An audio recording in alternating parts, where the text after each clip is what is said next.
신약성경 마태복음 10장 24절에서 33절까지 말씀입니다.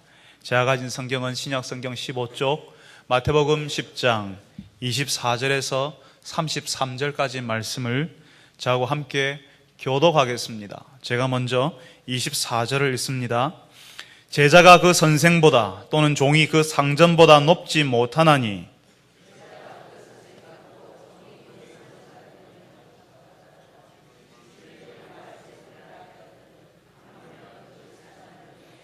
그런즉 그들을 두려워하지 말라. 감추인 것이 드러나지 않을 것이 없고 숨은 것이 알려지지 않을 것이 없느니라.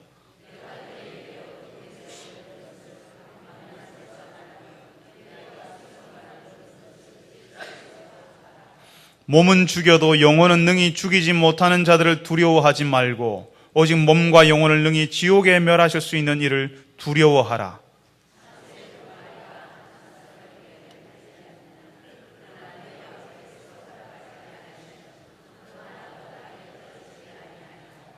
너희에게는 머리털까지 다 세신 바 되었나니 누구든지 사람 앞에서 나를 시인하면 나도 하늘에 계신 내 아버지 앞에서 그를 시인할 것이요 누구든지 사람 앞에서 나를 부인하면 나도 하늘에 계신 내 아버지 앞에서 그를 부인하리라. 아멘. 할렐루야. 찬양대에서 하나님께 찬양을 올려드리겠습니다.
찬양하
하나님 아버지, 우리가 주 예수의 은혜로 하나님을 예배하며 하나님의 자녀가 되었습니다. 이제 주 예수를 따라 사는 사람들이 되게 하여 주옵소서. 주님, 저희들이 주의 말씀을 듣기를 원합니다. 예수님의 인도하심을 받기를 원하면서 주의 말씀을 듣지 않으면 저희들이 이 광야와 같은 인생길을 갈 때에 주의 인도하심을 경험하지 못합니다. 주님, 저희들에게 주의 말씀이 들릴 수 있게 하여 주옵소서. 주의 말씀을 듣고 이해하며 순종하는 저희들이 되게 하여 주옵소서. 예수님의 이름으로 기도합니다. 아멘. 우리가 금방 마태복음 10장에 있는 내용을 같이 읽었습니다. 지금 예수님께서 제자들을 실습 훈련에 내보내고 계시거든요. 예수님이 제자들을 실습하러 내어보내시는데 제자들이 어떤 일을 만날지를 예수님이 계속해서 설명하고 있습니다. 그걸 우리가 3주째 살펴보고 있습니다. 예수님께서는 지난주에 이어서 예수님을 따르는 사람들이 만나게 되는 거절과 미움과 심지어는 박해에 대해서 말씀하고 있습니다. 예수님이 말씀하시는 것은 그 박해가 당연하다는 겁니다. 예수님이 왜 그 박해가, 그 미움이, 그 거절이 당연하다고 말씀하십니까? 그거를요, 예수님이 제자와 선생, 종과 상전, 주인을 빗대어서 말씀하고 있습니다. 예수님께서는요, 우리에게 이해하기 쉬우라고 예를 들어서 설명하는데요, 예를 드시는 것이요, 더 어렵게 느껴집니다. 왜냐하면 예수님 시대하고 우리 시대의 이 시대적인 간격이 너무나 커가지고 예수님은 분명히 우리 보고 좀 알아들으라고 예를 들어 설명하는데 그 예가 더 어렵게 느껴진다는 거죠. 지금 예수님께서 느닷없이 선생님과 제자, 종과 상전과의 이야기를 꺼내지 않습니까? 지금은 그렇지 않습니다만은 예수님 당시의 제자들은요, 자신이 존경하는 선생님처럼 되는 것이 소원이었습니다. 지금 학교 아이들한테 너 선생님처럼 되고 싶어 하면요, 아마 열에 한두 명 선생님처럼 되고 싶어요 할까요?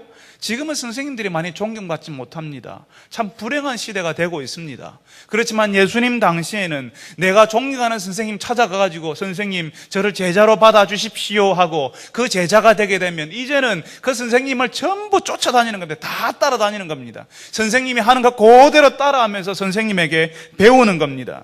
선생님이 그냥 교실에서 칠판에다 쓰고 학생은 따라 적고 하는 것이 아니라 선생님이 같이 다니면서 보여주고 가르쳐주고 실제로 같이 살면서 제자들이 따라하게 만들어주는 방식으로 가르쳤다는 것입니다. 그러니까 제자들이요, 선생님처럼 되었구나, 너를 보니까 너를 가르친 선생님이 누구인지 알겠다고 하는 그것이 그 학생, 그 제자에게는 최고의 칭송이 되는 겁니다. 선생님처럼 되었다는 그 말이 그 제자에게는 엄청난 칭찬이 되는 것입니다. 그러니까요, 제자들이 선생님이 가는 곳에 같이 늘 따라가거든요. 선생님이 갔던 그 길을 똑같이 따라가는 겁니다. 그러니까 제자들은 선생님이 가시는 길을 그대로 같이 따라가는데 그 선생님이 경험하는 것을 그 제자들도 고스란히 경험한다는 것입니다. 선생님이 다른 사람들에게 오해를 받고 수치를 당하면요, 제자들도 같이 오해를 받고 수치를 당하게 된다는 것이지요. 그 선생님이 가는 길을 같이 가고 있기 때문에 그렇습니다. 상전, 주인이 다른 사람들에게 미움을 받으면 그 상전에게 속한 종도 같은 대우를 받는 것입니다. 옛날 왕조 시대에, 조선 시대쯤에 어떤 주인이, 상전이 역적으로 그 집안이 다 몰렸다면 그 집안에 있는 종들도 어떻게 됩니까? 역적 집안의 종이라고요. 역적 집안의 종이라고 다 그렇게 같이 몰리게 되는 겁니다. 그 상전에게 속하였기 때문에 그 종도 그렇게 된다는 것이지요. 지금 예수님께서 제자들이 박해를 받는 이유가, 세상에 미움을 당하고 거절을 받는 이유가 다른 데 있는 것이 아니라 바로 예수님 때문이라는 사실을 말하는 겁니다. 그리고 제자들이 예수님의 진짜 제자라면 예수님이 경험했던 세상의 미움과 거절을, 심지어는 박해를 경험하게 될 것이라는 사실을 말씀하고 있습니다. 왜요? 그 제자들이 선생님이 가는 길을, 그 길을 고스란히 따라가니까요. 그러니까 예수님이 당하는 것도 같이 받게 된다는 것입니다. 우리가 오늘 읽었던 마태복음 10장 24절은 예수님께서 이야기합니다. 제자가 그 선생보다, 종이 그 상전보다 높지 못하다고 말씀하십니다. 무슨 말이죠? 우리가 아무리 어려움을 당해도 예수님의 가신 길을 가면서 서러움을 당하고 우리가 당하는 어려움이 크다 할지라도 예수 선생님이 당하신 것보다 더 클 수는 없다는 것입니다. 우리가 상전인 예수님이 당하신 것보다 우리는 종인 우리가 상전인 예수님이 당하신 것을 이해할 수도 없고 상상할 수도 없다는 것이죠. 우리는요, 우리 처지에서 보면 우리가 항상 힘들어요. 성도들을 만나보면요, 전부 다 피해자입니다. 전부 다 힘듭니다. 전부 다 어렵다고 이야기합니다. 전부 다 사람들에게 상처받았다고 이야기합니다. 항상 사람들은 자신이 당한 어려움이 항상 크다고, 가장 크다고 생각합니다. 내가 당한 서러움이요, 세상에서 제일 서러운 것이라고, 힘든 것이라고 생각하십니다. 맞습니다. 다른 사람이 없고 내가 뭐 신경 쓸 필요가 있습니까? 내가 당하는 게 가장 큰 것이지요. 그렇지만 우리 눈에 우리가 당하는 것이 가장 어렵고 힘들어 보여도 주인인 예수님, 선생님이신 예수님이 당하신 고난과 어려움, 세상의 미움보다 더 큰 미움은 없다고 하는 것입니다. 예수님께서는 세상의 미움을 한 몸에 다 받으셨습니다. 가는 곳마다 예수님을 환영하는 사람들도 있었지만 그 사람들 가운데는 예수님을 향하여서 적개심을 가지고 예수님을 죽일 듯이 반대하는 사람들도 같이 있었습니다. 나중에는 예수님이 잡혀서 십자가에 죽도록 내던져지지 않습니까? 십자가에 달리시기 전에는요, 예수님께서 거의 초죽음이 되도록 채찍에 맞으셨습니다. 이미 온몸에 피가 흐르고 거의 몸에 힘이 남아있는 힘이 없을 정도로 약해진 상태였습니다. 그 상태에서 십자가에 달리신 겁니다. 육신의 고통만으로 끝난 것 아닙니다. 사람들이 잡혀있는 예수님께 욕을 하고 침을 뱉습니다. 손바닥으로 얼굴을 치면서 조롱합니다. 예수님의 눈을 가려놓고 예수님을 때리면서 누가 때렸는지 맞춰보라고 예수님 앞에 예수님을 조롱했습니다. 그 전에는요, 예수님이 잡히시기 전에는 이미 예수님께서 자신의 제자가 자신을 팔아넘겼다는 사실을 알았습니다. 자신이 훈련시킨 제자가 자신을 팔아넘겼다는 사실을 알았을 때 그 지독한 진실에 대해서 여러분 상상해 보셨습니까? 사람들에게 배신당하는 그 느낌을 여러분 알고 있습니까? 예수님의 다른 제자들은 다 도망가 버렸습니다. 아무도 없이 외롭게 홀로 남겨져서 사람들의 폭력과 조롱과 미움과 거절을 한 몸에 받으셨습니다. 우리가 이 땅에서 예수님 때문에 어려움을 당하고 힘든 일을 당한다 할지라도 예수님만큼 어렵고 예수님만큼 외롭고 예수님만큼 고통스러운 분이 계십니까? 이미 선생님이신 예수님께서 이렇게 사람들에게 거절당하고 미움을 당하고 박해를 당했다는 사실을 예수님이 말씀하고 계시고 사람들이 나중에 그 제자들도 미워하게 될 것이라는 사실을 말씀하시는 겁니다. 예수님을 향해서 사람들이 귀신이라고 불렀거든요. 귀신의 왕이라고 했거든요. 그러니까 예수님 보고 귀신의 왕이라고 하는데 제자들을 향해서 어떤 말도 못하겠냐고 예수님이 지금 이야기하시는 겁니다. 사실요, 예수님이 이 말씀을 하실 때에 제자들은 예수님이 무슨 말씀을 하시는지 잘 이해하지 못했을 겁니다. 처음 이 이야기를 들었을 때 내 이야기가 아니거든요. 그런데 나중에 이 제자들이 직접 사람들의 거절과 미움을 당해보고 박해를 경험하니까 그때서야 비로소 예수님의 말씀이 생각났을 겁니다. 너희들이 나 때문에 박해를 받을 것이고 사람들에게 거절당할 것이고 해당해서 채찍질을 당할 것이고 너희들 임금과 총독 앞에 끌고 갈 것이라고 하는 그 말씀을 그때 생각났을 겁니다. 지금 여러분이 박해에 대한 말씀을 지금 여기서 듣고 있지만 그냥 오늘도 저 목사가 설교하는가 보다, 오늘도 그냥 버티다가 가야 되겠다고 생각하시는 분도 계실지도 모르겠습니다. 왜냐하면 내 이야기가 아니거든요. 나는 신앙을 지키는데 아무 문제가 없거든요. 그런데요, 예수님이 말씀하고 계시는 거절과 미움, 이 박해가 내 이야기가 되면 완전히 문제가 달라지는 것입니다. 여러분이 내일이라도 당장 여러분의 학교에서, 직장에서 여러분이 예수를 믿는다는 사실을 한번 드러내어 보십시오. 점심시간이라도 다른 사람들이 다 있는 데서, 다 보는 앞에서 감사 기도를, 식사를 앞에 놓고, 밥을 앞에 놓고 감사 기도를 길게 한번 드려보십시오. 그리고 예수 믿는 사람처럼 행동해 보십시오. 회식 자리에서 술잔 받기를 거절하고 나는 예수 믿는다고 말하는 그 순간부터 여러분들은 다른 사람들의 눈총을 받기 시작할 것입니다. 모든 말과 모든 행동 하나하나가 다른 사람들이 입에 오르내리게 될 것입니다. 참 유별나게 신앙생활 하려고 하네하면서 여러분의 길을 죽이려고 들 것입니다. 나도 교회 다닌다, 너무 티나게 신앙생활 하지 말라고 은근히 압력을 넣을 것입니다. 직장에서 실수 하나만 해도요, 교회 다닌다고 하더니만 이런 것도 제대로 못하냐고 부끄러움을 줄 것입니다. 집안에 어려움이 생기면 예수 믿는데 왜 예수가 안 지켜주더냐고 여러분을 조롱하려 할 것입니다.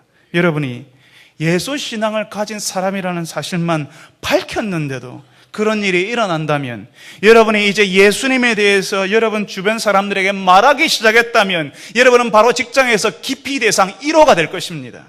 여러분, 지금 예수님께서 말씀하시는 것은 우리가 예수님을 따라갈 때에 일어나는 일을 설명하고 있습니다. 예수님을 따라가지 않으면 일어나지 않는 것입니다. 예수님을 따라가지 않는 사람, 제자인데도 예수 선생님 따라가지 않는 사람에게는 이런 일이 일어나지도 않고 일어날 이유도 없습니다. 아무 일도 일어나지 않습니다. 오직 예수님을 따라가는 사람, 그래서 예수님 때문에 생각이 바뀌고 마음이 바뀌고 태도가 바뀌고 생활이 바뀌는 사람들에게 어떤 일이 일어날 수 있는지를 예수님이 지금 말씀하고 있는 것입니다. 내가 만난 예수가 너무 좋아서 직장 동료들에게 당신도 사랑방 모임 한번 가보자고 말하는 그 사람, 내가 다니는 교회에 같이 한번 가보자고 말하는 사람들에게 일어날 수 있는 일을 예수님이 말씀하시는 겁니다. 직장에서건 이웃에서건 다른 사람들에게 내가 교회를 다니는지 예수 신앙 가지고 있는지 1급 비밀로 하고 있고 전혀 티를 내지 않고 사는 사람들은 걱정하지 마십시오. 아무 일도 일어나지 않을 겁니다. 아무 일도, 아무 미움도 거절도 박해도 여러분들에게는 다 피해갈 것입니다. 그렇지만 마찬가지로 다른 일도 일어나지 않습니다. 예수님이 제자들을 보내시면서 약속하셨지요. 10장 1절에 귀신을 쫓아내고 병든 자를 고치는 그런 권세, 권능을 주시겠다고 약속하신 그 권능, 권세도 경험하지 못할 것입니다. 병든 자가 낫고 귀신이 떠나가는 하나님 나라의 능력도 경험하지 못할 것이라는 겁니다. 예수 신앙을 드러내지 않기 때문에 아무런 거절도 미움도 눈총도 없지만, 마찬가지로 하나님의 은혜와 능력이라는 것은 죽었다 깨어나도 경험하지 못하는 딴 나라 이야기가 될 것입니다. 주일 예배에 참여하는데 옆에 앉은 사람이 왜 눈물을 흘리며 찬송을 부르는지, 왜 기도하려고 눈을 감았는데 그 눈에서 눈물이 떨어지고 기도 소리를 들을 때마다 그 마음속으로 아멘 아멘 하면서 그 기도를 따라하는지 죽었다 깨어나도 모르는 것입니다. 예배 중 설교를 듣는데 마치 내 속을 훑어보고 말하는 듯한 마음이 일어나서 나도 모르게 회개하고, 말씀을 듣는 중에 하나님께서 내게 직접 말씀하시는 것 같아서 두려운 마음이 드는 것을 예수님을 따라가지 않는 사람은 경험하지 못하는 것들이라는 것입니다. 사랑하는 성도 여러분, 여러분이 예수님을 따르는 사람인지 오늘 보셔야 합니다. 여러분이 예수님을 따르는 사람, 예수 선생님이 가신 길을 가는 사람이라면 여러분의 생활 가운데 예수의 능력이 나타나고 예수님의 회복하신 은혜가 나타날 수밖에 없는 것입니다. 마찬가지로 그 능력, 그 회복의 은혜와 함께 여러분을 거절하고 여러분이 전하는 예수 신앙을 거절하는 사람을 만나게 된다고 하는 것입니다. 예수님이 지금 그 말씀을 하고 계십니다. 그래서요, 예수님께서 거절을 당하고 미움을 당하고 심지어는 박해를 당하는 제자들, 예수님을 따르는 사람들에게 지금 위로의 말씀을 하십니다. 무슨 말씀입니까? 예수님 때문에 우리를 힘들게 하는 사람들, 그 사람들 두려워하지 말라고요. 우리가 믿고 있는 것을 위축되지 말고 담대하게, 오히려 더 담대하게 말하라고 말씀하십니다. 우리를 힘들게 하는 사람, 그 사람들 기껏해야 우리 육체밖에 죽일 수 없는 사람이라고요. 28절에 말씀하지 않습니까? 몸은 죽여도 영혼은 능히 죽이지 못하는 자들을 두려워하지 말고. 여러분, 예수님을 따르는 사람들은 죽음의 경계가 이미 허물어져 버린 사람들이라고 전에 말씀드린 적이 있습니다. 죽음이 우리를 두렵게 하지 못한다는 것입니다. 우리는 이미 예수님 때문에 죽음을 경험한 사람들입니다. 예수님을 믿는 순간부터 우리의 옛사람은 십자가에서 예수님과 함께 죽어버린 사람들입니다. 그래서 우리가 원하지 않는 시간에 우리가 원하지 않는 모습으로 죽음이 찾아온다 할지라도 그것이 그렇게 중요하지 않습니다. 내 주변에 자손들을 모아놓고 내가 사랑하는 사람들을 모아놓고 자 이제 하나님이 나를 부르셨으니까 나는 간다 하면서 너희 예수 잘 믿어라 이렇게 좀 존귀한 모습을 사람의 존엄한 모습을 갖추면서 그렇게 하나님의 부르심을 받지 못한다 할지라도 사고를 만나고 병을 만나서 다른 사람 보기에 초라한 모습으로 내가 죽음의 모습을 맞는다 할지라도 그게 그렇게 중요하지 않는다는 것입니다. 왜냐하면 이미 우리가 예수님과 함께 있으므로 죽음이 무의미하게 되어버렸습니다. 다른 사람에게는 그 죽음이 엄청나게 중요한 위협이 될 수 있지만 예수를 믿고 따라가는 사람에게 이 죽음은 무의미한 그 경계가 이미 허물어져 버린 것입니다. 죽음이 우리에게 찾아올 때에 우리는 이전보다 더 가까이 하나님과 있게 되고 지금 우리가 조금밖에 누리지 못하는 하나님 나라의 복을 더 분명하게 누리고 살 수 있기 때문에 그렇습니다. 이미 죽음의 경계를 넘어섰는데 이미 우리가 죽음의 경계를 넘어섰는데 두려울 것이 뭐가 있습니까? 세상이 우리를 위협하는 최고의 위협은요 죽는다 하는 것입니다. 우리를 향하여서 이빨을 드러내면서 으르렁거리면서 우리를 위협할 때의 가장 큰 위협은 죽는다 하는 것입니다. 그런데 그 죽는다라고 하는 그 위협이 더 이상 우리에게 위협이 아닌 겁니다. 우리는 이미 죽음의 경계를 넘어섰거든요. 그 죽음이 더 이상 우리를 두렵게 만드는 것이 아니거든요. 우리는 이미 그 죽음의 경계를 넘어서 버렸기 때문에 그 죽음이 우리에게는 큰 의미가 없습니다. 우리 믿음의 선배들이 그런 사람들 아니었습니까? 사자들 앞에서, 총뿌리 앞에서 신앙을 포기하라고, 예수 믿는 것 거부하라고 소리치는 그 사람들 앞에서 웃으면서 그 사람들을 맞선 믿음의 선배들 때문에 예수 신앙이 그 오랜 박해와 그 오랜 거절과 미움의 세월을 다 통과하고 지금 여기 우리에게까지 오게 된 것 아니겠습니까? 예수님께서 우리가 두려워해야 할 분이 딱 한 분밖에 없다고 말씀하십니다. 누구입니까? 하나님. 한 분밖에 없습니다. 이제 예수님께서 그 하나님이 누구인지를 다시 우리에게 설명하고 계십니다. 하나님 어떤 분이십니까? 29절에 이야기합니다. 참새 2마리가 한 아사리온에 팔리지 않느냐? 그러나 너희 아버지께서 허락하지 아니하시면 그 하나도 땅에 떨어지지 아니하리라 라고 할 때 이 29절에 거기서 하나님이 뭐라고 누구라고 나옵니까? 그러나 누구라고요? 누구의 아버지? 너희의 아버지. 너가 아버지? 우리 아버지. 하나님이 우리 아버지라고 가르쳐 줍니다. 여러분 다른 성경에는요 이런 표현이 잘 없습니다. 우리가 읽고 있는 이 마태복음에만 하나님을 우리 아버지라고 계속 가르쳐 줍니다. 우리가 그 사실을 자꾸 잊어버리니까요. 하나님을 저 멀리 있는 분으로, 무서운 분으로, 두려운 분으로, 우리가 아무리 소리쳐도 듣지 않는 분으로 오해하고 있으니까 하나님을 우리 아버지라고 계속 가르쳐 줍니다. 우리가 읽었던 20절에도, 우리가 지난주에 읽었던 20절에도 뭐라고 이야기합니까? 말하는 이가 너희가 아니라 너희 속에서 말씀하시는 이 곧 너희 아버지의 성령이니라. 여기서 계속 아버지란 말을 표현합니다. 우리가 산상수훈을 읽을 때도 그렇지 않았잖아요. 그렇게 말씀하셨잖아요. 6장 32절에 너희는 무엇을 입을까, 무엇을 먹을까, 무엇을 마실까 염려하지 말아라. 너희 하늘 아버지께서 이 모든 것이 너희에게 있어야 할 것을 아시느니라. 거기서도 하나님이 우리 아버지라고, 걱정하지 말라고, 염려하지 말라고 이야기하십니다. 여기서 29절에 예수님이 말씀하시는 것은 우리 아버지가 다 보고 있고 다 알고 계신다는 겁니다. 하나님은 우리 아버지이기 때문에 그런 박해를 만날 때, 그런 미움과 거절을 당할 때 두려워하지 말으라고요. 그 사실을 참새 2마리 그리고 머리털을 예로 들어서 설명하십니다. 그 당시에 참새는요, 요즘은 이 참새가 눈 씻고 찾아봐도 없잖아요. 그런데 예전에는요, 시골에만 가면요, 논에 그 참새떼 때문에 힘들었습니다. 그죠? 그래서 허수아비 세우고 연도 날리고 안 했습니까? 참새떼 쫓느라고. 그 당시에 참새는 굉장히 흔한 날짐승이었습니다. 그래서 제가 어릴 때는 서민들이 가는 포장마차에 가면 싼 음식이 바로 참새를 만든 음식이었습니다. 요즘은, 나중에 알고 보니까 그 참새도 나중에 병아리였다고 이야기하대요. 예수님 당시에도 이 참새가 굉장히 흔한 것이었습니다. 한 아사리온은 로마의 동전이었거든요. 이 동전 하나 주면 동전 한 개에 한 마리가 아니고요, 동전 한 개 주면 2마리 준다는 것입니다. 그만큼 흔한 것이었다는 겁니다. 세상에 널려 있다는 것이었습니다. 그러니까 그 참새를 4마리 사면 아마 1마리 더 끼워줄지도 모릅니다. 그만큼 흔한 짐승이었습니다. 가나안 나라 베트남 이야기를 내가 라디오에서 지난주에 한번 들었는데요. 그 나라의 일용 노동자가 하루에 버는 돈이 우리나라 돈으로 한 5천 원쯤 된답니다. 그런데 그 5천 원 가지고 밥 사 먹으려면 어떻게 해야 될까요? 예수님 당시에 그 노동자들이 얼마나 가난했겠습니까? 지금처럼 하루에 한 5천 원쯤 버는 사람이었을 겁니다. 그런데 이 아사리온의 그 가치가요, 한 500원쯤 된다는 것입니다. 하루 일용 노동자의 16분의 1이거든요. 16분의 1의 가치가 있었습니다. 그러니까 500원에서 한 300원, 그 500원에서 300원 내면요, 참새 2마리 준다는 겁니다.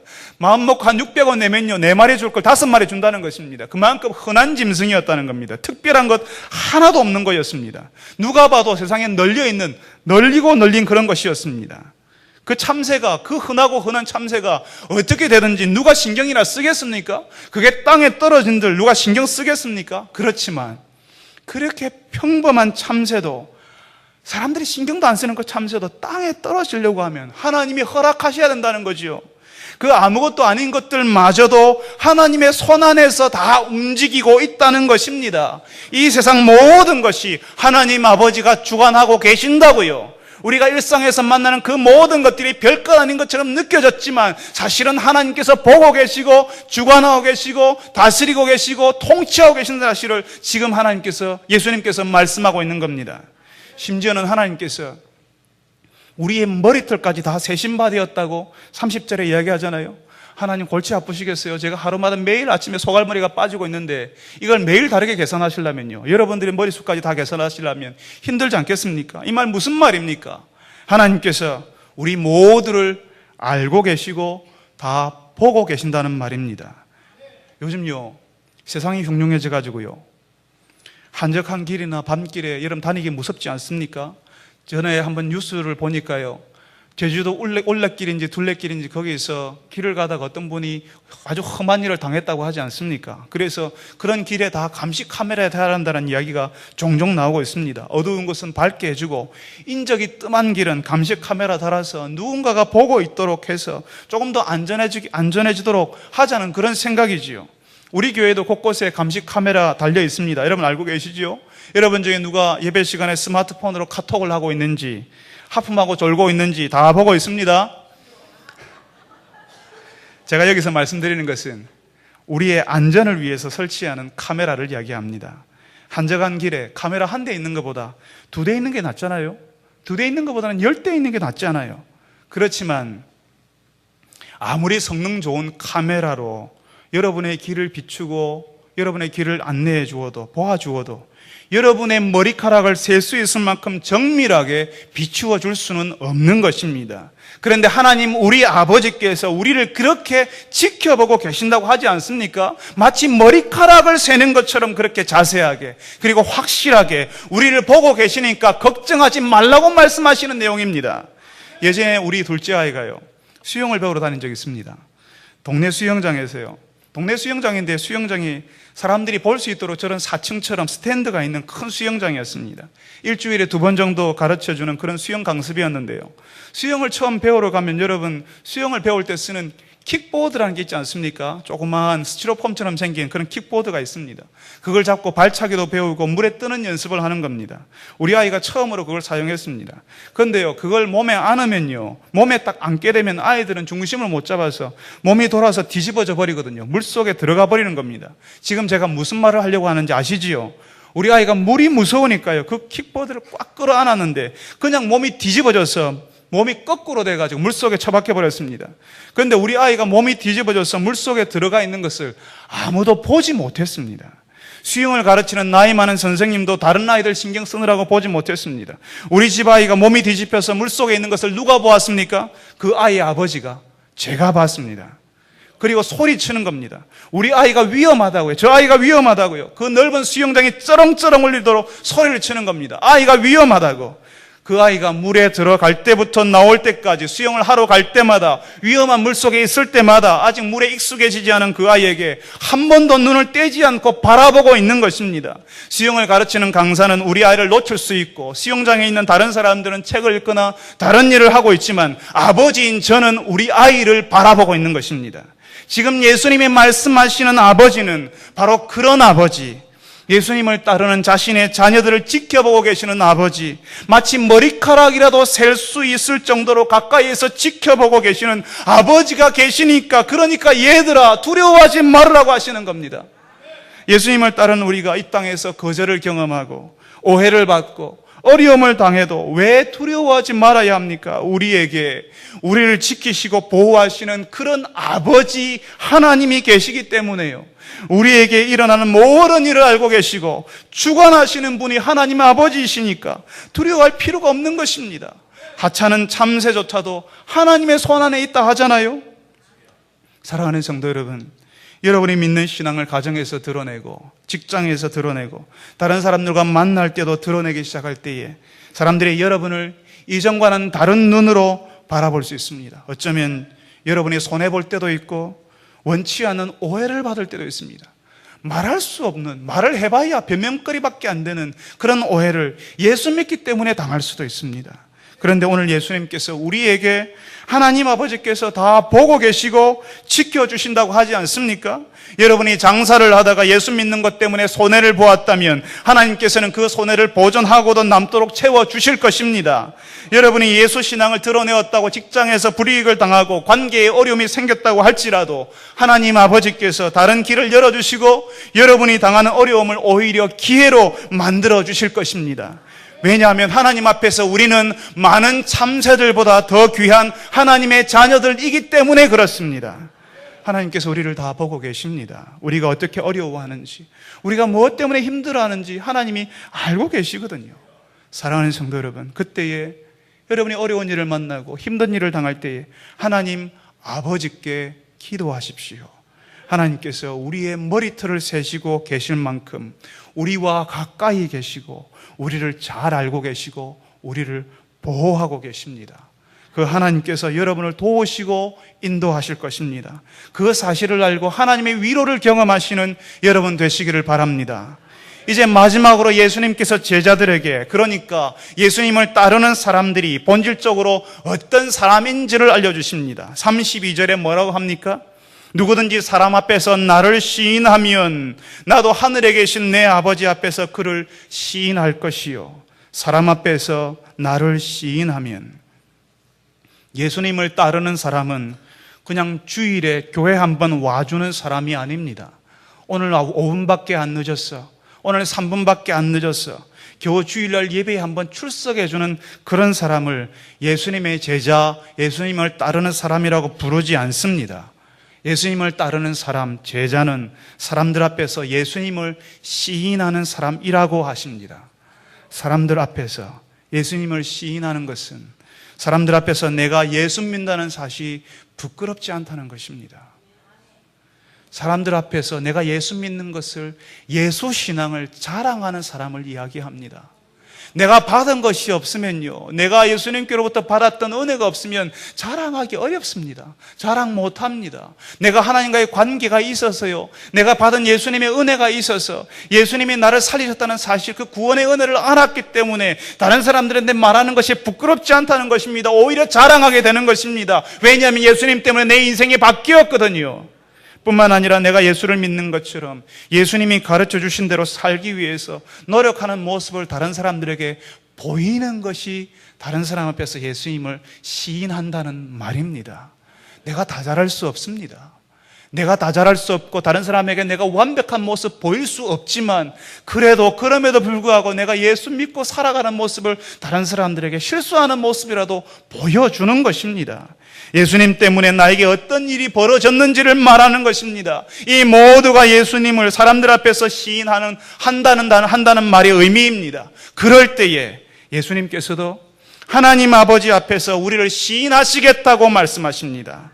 그러니까 우리가 사람들 앞에서 예수님을 시인할 때에 그제서야 예수님이 우리를 인정하시는 것입니다. 그제서야 정말 중요한 의미가 담겨져 있는 32절의 뒷부분의 이야기가 있습니다. 그제서야 예수님의 아버지가 32절에 뭐라고 이야기합니까? 하늘에 계신 내 아버지 앞에서 그를 시인할 것이요, 예수님의 아버지, 하늘에 계신 예수님의 아버지 앞에서 내가 너희들을 시인하겠다고 하지 않습니까? 예수님의 아버지가, 우리가 다른 사람 앞에서 예수님을 시인할 때에 예수님의 아버지가 내 아버지, 우리 아버지가 되는 것입니다. 여기에 우리 예수 신앙의 핵심이 담겨져 있습니다. 예전에 말씀을 전하면서요, 이런 예를 한번 말씀드린 적이 있습니다.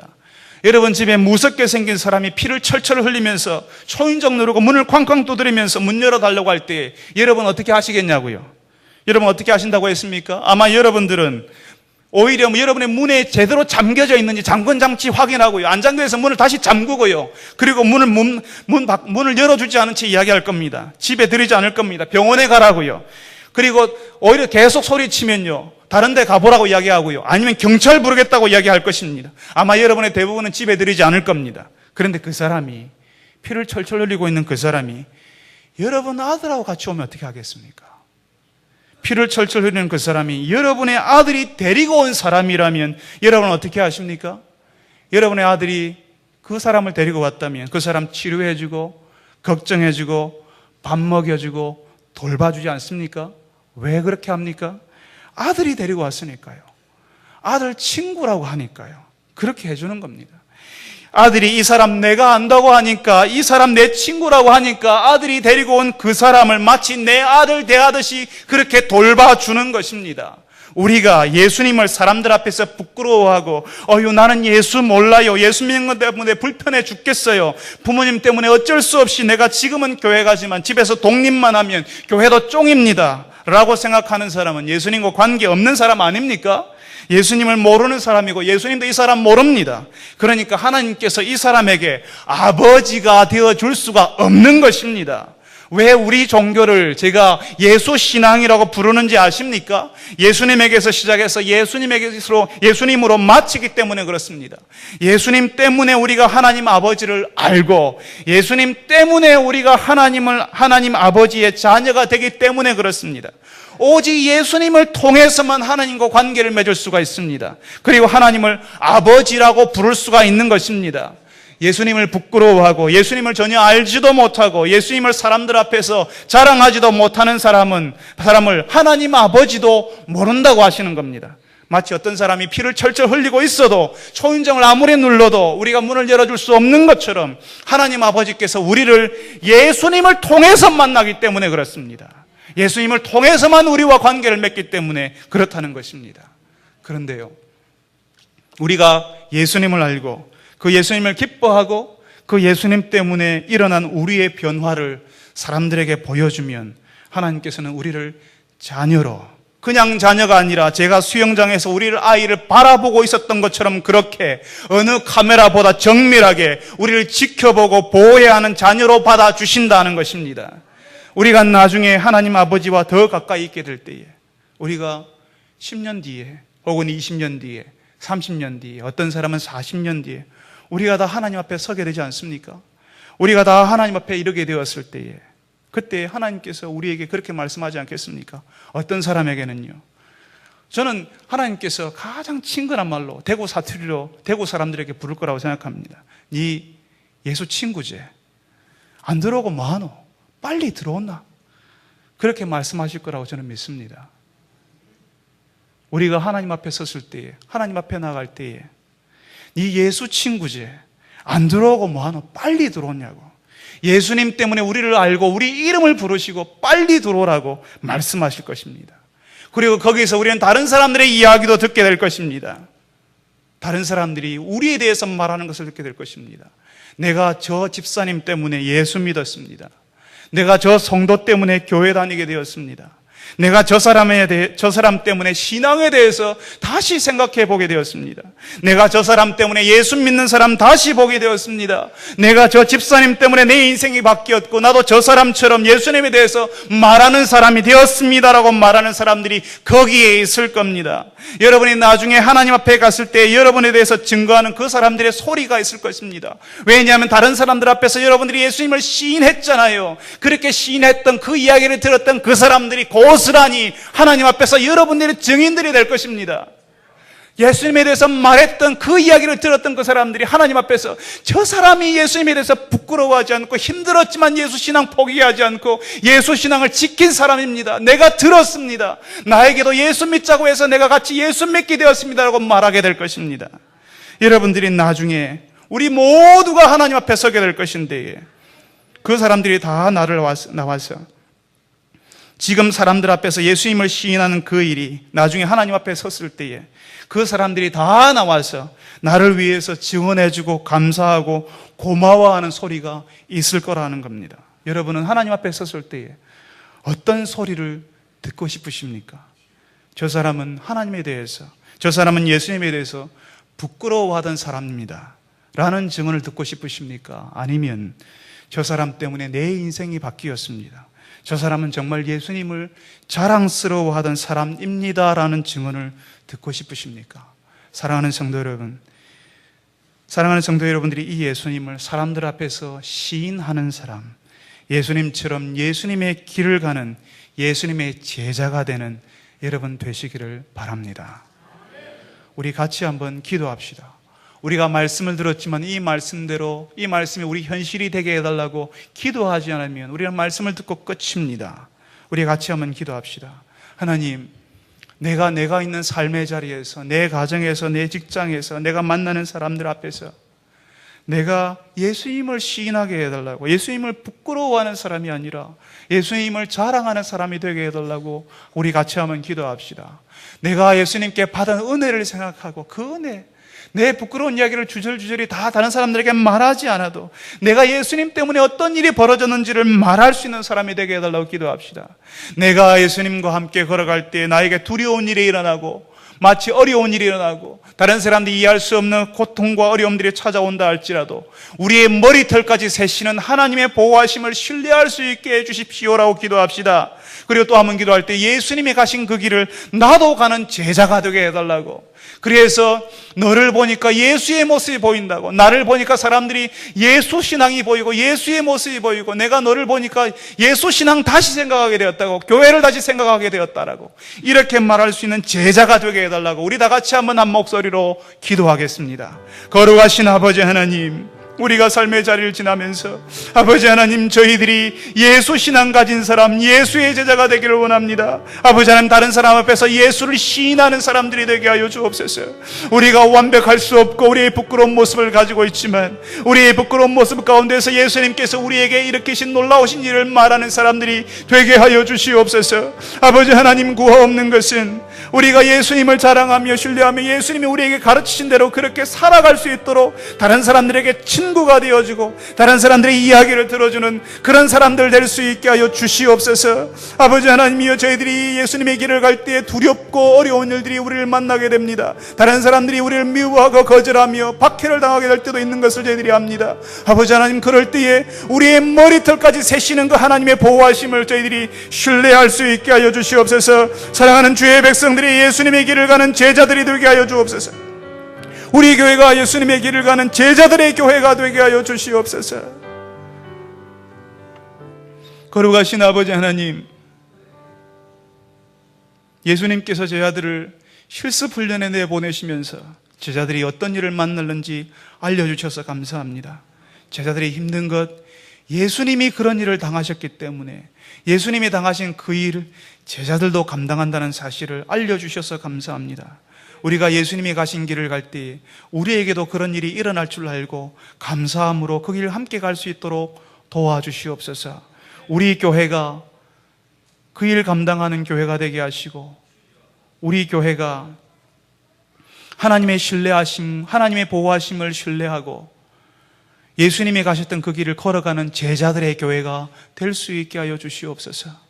아버지 하나님, 이 땅 위에서 예수 이름 때문에 어려움을 당하고 손해를 보고 오해를 받는 주의 백성들을 주께서 위로하여 주옵시고 지금도 머리털을 세신 것처럼 지켜보시며 도와주시고 인도하시는 그 하나님의 은혜의 손길을 경험하며 하나님의 그 은혜의 손길을 신뢰하는 주의 백성들이 되게 하여 주시옵소서. 오늘도 예수님이 우리에게 주신 일들 때문에 예수의 길을 가겠다고 다짐하는 주의 백성들이 우리 교회 가운데 일어나게 하여 주시옵소서. 예수님의 이름으로 기도합니다. 아멘.